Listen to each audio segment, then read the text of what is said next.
সকদালির ফুলে আইয়া আমার বাইরে আস্থা মসজিদ গড়াইয়া মাইরা লাইছে। এ সাত পূজা গাও আমার বাইরে মাইরা লাইছে মসজিদ। আমার বাইরে নমাজ পড়াই তো আমার বাইরে মসজিদ নমাজ পড়াই লাইছে রে। ও ভাই আমার বাইরে নমাজ পড়াই তো লাইছে রে।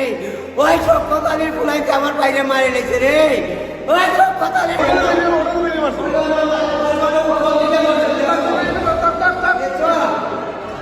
দেখছো নমাজ পড়তো না।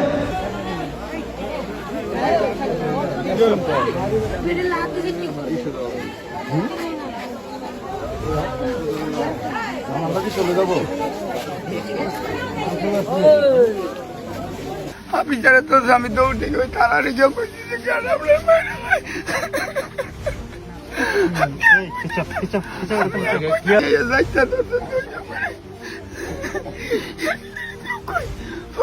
কারণে আমি দৌড়ে গিয়ে দৌড়ে গিয়ে বলছি যে আপনার মাইটা গেল।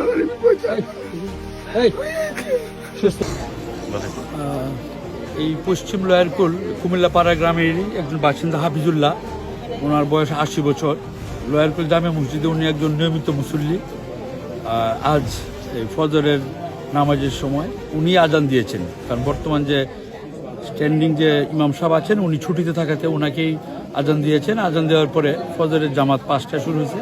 উনি আরেকজন সহ বাহার মিয়া সহ এই দুজনেই ফজরের নামাজ পড়তেছিলেন। তখন এক রাকাত পরে যখন রুকুতে গিয়েছেন তখন পিছন থেকে জসিম নামে একজন এসে হুট করে তারা কলম দেওয়া আঘাত করছে।